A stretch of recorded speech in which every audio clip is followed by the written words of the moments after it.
जहां तक मेरी बात है, मैं गॉड को लेके वैसा फील नहीं कर पाता हूं। मेरे अंदर ऐसी फीलिंग बहुत ज्यादा है। मैं एग्नोस्टिक हूं। मैं ये मानता हूं कि ये दुनिया गॉड ने बनाई है। ऐसा हो भी सकता है, नहीं भी हो सकता है। ये भी हो सकता है कि अपने आप बनी हो, एवोल्यूशन के प्रोसेस।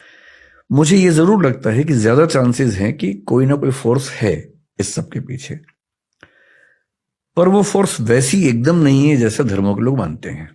वैसा होने का स्कोप ही नहीं है। क्योंकि सारे धर्म जब पैदा हुए, जनरली आप देखेंगे 6th सेंचुरी बीसी में लगभग अधिकांश धर्म पैदा हुए। चाहे हम बुद्धिज्म की बात करें, जैनिज्म है पुराना, लेकिन महावीर उस समय पैदा हुए। कन्फ्यूशनिज्म 6th सेंचुरी बीसी में हुआ। ताओइज्म उसी समय का चाइना में। क्रिश्चियनिटी लगभग उसके 600 साल बाद हुई।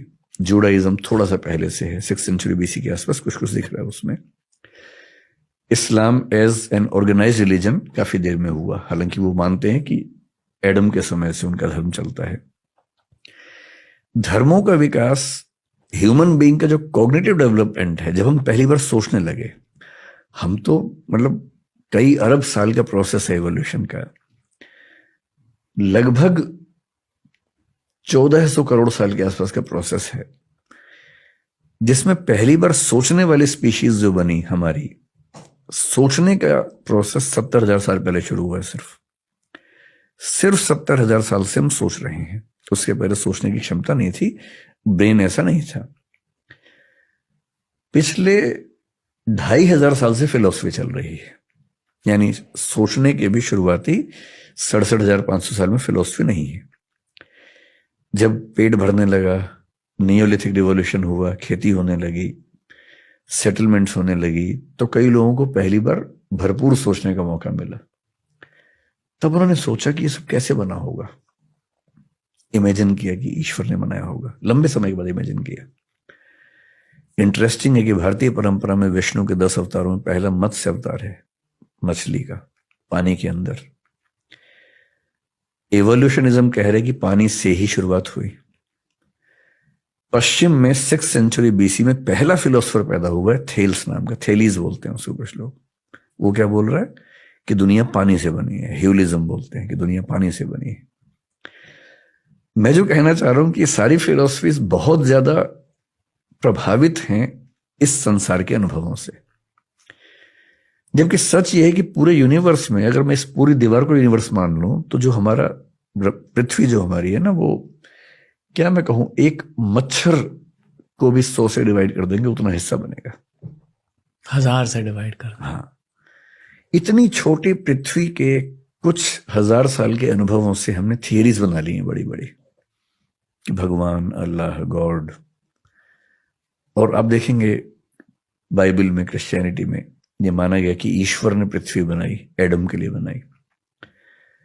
और बाइबल ये मानती है कि पृथ्वी केंद्र में है, सूर्य चक्कर काट रहा है। अब साबित हो गया, कोपरनिकस ने साबित कर दिया कि नहीं, सूर्य केंद्र में है, पृथ्वी चक्कर काट रही है। तो जिन जमीनों पर सारे धर्म खड़े हुए हैं, वो जमीनें बहुत कमजोर हैं, भुरभुरी हैं, क्योंकि वो केवल ह्यूमन बींग्स के एक्सपीरियंस के बेस पे बनाया गया है। और इस ब्रह्मांड में हमारी दुनिया मतलब एक मच्छर का भी 100वां हिस्सा, 1000वां हिस्सा है। क्या पता कितनी कितनी गैलेक्सीज में कितनी दुनियाएं चल रही हो। कुछ हमसे आगे, कुछ हमसे पीछे। कुछ हो सकता है कि अभी वो बंदरों के जमाने में चल रहे हो, कुछ हो सकता है कि हमसे 1000, 2000, 10 लाख साल आगे निकल गए हों। इन दुनियाओं में आपस में इंटरेक्शन भी अब तक नहीं हो रहा। हम उनको एलियन कहते हैं, वो हमको एलियन कहते होंगे। तो अभी तो विज्ञान ने दुनिया का डेसिमल में भी कुछ नहीं समझा है। अभी से हम ये इंटरप्रेट कर दें कि एक भगवान है जिसने ऐसा ऐसा किया, पॉसिबिलिटी है। एग्नोस्टिक होने का मतलब है कि I accept there stands a possibility of God existing. पर हमारे दुनिया के धर्मों में, दर्शनों में गॉड की जो व्याख्या है बहुत ही बेसिक लेवल की है। पृथ्वी को केंद्र में रख के व्याख्याएं की गई हैं, अपने देश को ध्यान में रख के, अपने समाज को ध्यान में रख के बनाई गई व्याख्याएं। मेरे ख्याल से अल्टीमेट रियलिटी जब भी हमारे सामने आएगी, मतलब हमारी जिंदगी में तो शायद नहीं आएगी, शायद 10-20 हजार साल तक भी ना आए, शायद 1 लाख साल के बाद सामने आए, वो वैसी नहीं होगी जैसी हम सोचते हैं, उससे काफी अलग होगी।